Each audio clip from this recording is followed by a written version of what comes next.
Every creak of the warped floorboards echoed like footsteps behind him. But each time he turned, the hallway was empty. He spoke softly into his recorder, narrating his findings. But as he entered the West Wing, the burned ward, his voice faltered. The walls were blackened, ceiling beams sagging, and the smell of char lingered, as if the fire had burned only yesterday.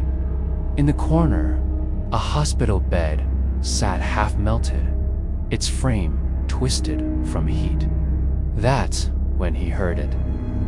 A faint whisper, so soft he thought it was the rain.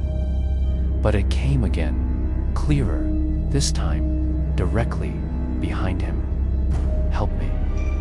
He spun around, heart pounding, but there was no one there. He laughed nervously into the recorder, chalking it up to his imagination. But the hairs on the back of his neck stood up as he pressed deeper into the ward. The whispers grew. Overlapping voices, urgent, desperate, calling names he didn't recognize. He reached a set of double doors, their glass shattered, and pushed them open to reveal a room filled with old patient beds, each with restraints still hanging from the frames. One bed in the far corner seemed occupied. His flashlight trembled as the beam landed on the shape of a figure under the sheet. Slowly, he approached, every instinct screaming to turn back. But the sheet suddenly sank, as if the weight beneath it vanished. The restraints clinked against the metal frame, swinging gently, though no one had touched them. He backed away, whispering to himself, "Just the wind. Just the wind." But then his recorder crackled to life in his pocket, playing back his own voice, except it wasn't his. The tone was wrong, deeper, broken, whispering, "Stay with us."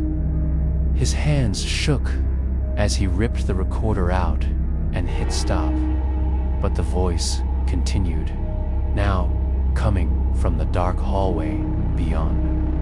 Shadows moved at the edge of his vision, darting from door to door. He decided it was time to leave. But when he retraced his steps, the hallway seemed different, longer, narrower. The peeling paint replaced by clean white walls, fresh linoleum under his feet, and fluorescent lights flickering overhead. He was no longer in the abandoned asylum. He was inside it as it had been decades ago. And the air was alive with the sound of patients moaning, nurses shouting, metal carts clattering. A man in a straitjacket shuffled past, his head jerking toward Liam with unnatural speed, eyes black and hollow. Liam stumbled backward, colliding with a nurse who looked at him with a twisted smile before vanishing into smoke. The whispers grew into screams, the fluorescent lights buzzing until they exploded one by one, plunging him into darkness.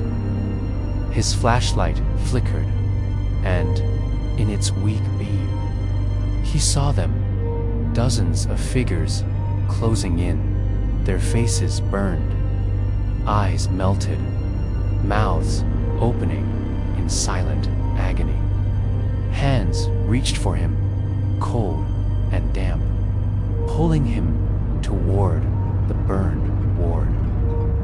When his flashlight steadied, he was standing at the entrance once more, the double doors behind him. Rain still poured outside the asylum, quiet. He bolted for the exit, the gates in sight. But just as he stepped through, he heard a voice right in his ear. "You forgot to help me." The next morning, locals found his car still parked at the gates, headlights on, doors open, but Liam Hayes was never seen again. Weeks later, a new patient file appeared in the asylum's west wing, its pages crisp and new. On it was a black and white photo of Liam, dated 1979. Some places don't stay dead, even after everyone inside is gone. Welcome to Tales After Midnight, where the darkness speaks and the shadows remember. Tonight, we step inside a place where silence is never empty. Let's begin. The rain had been falling all evening, turning the cracked asphalt road into a glistening black ribbon under the dull glow of the streetlights. Liam Hayes gripped the steering wheel tighter, the wipers struggling to clear the torrential downpour, as the GPS led him further into the countryside. He had driven nearly 2 hours from the city, chasing a story for his online horror podcast, a story about the infamous Raven Hill Asylum, abandoned for over 40 years, whispered about in hushed tones by locals who swore the place was cursed. It was said that in 1979, a fire tore through one of the wards, killing 17 patients and 3 staff members. But the official reports never explained why the bodies of some patients were never recovered. The asylum was closed overnight, its gates chained, and the remaining patients quietly relocated. Ever since, those who wandered too close claimed to hear voices, see figures moving in the windows, and feel the air grow colder than the night around them. Liam didn't believe in ghosts, but he believed in stories, and stories meant listeners. As he pulled up to the rusted iron gates, the headlights illuminated the faded sign. Raven Hill State Asylum, and beneath it, in dripping black spray paint, the words, "Get out." He killed the engine. The sound of the rain suddenly deafening in the silence that followed, and grabbed his camera, flashlight, and recorder. Pushing open the gate, which groaned like it hadn't been touched in decades, he stepped onto the overgrown path. The main building loomed ahead, its windows shattered, ivy crawling up the brick walls like veins feeding into a dying heart. Inside, the air was stale, thick with the smell of mold and rust. His flashlight beam cut through the darkness, illuminating peeling paint, overturned gurneys, and patient files scattered across the floor.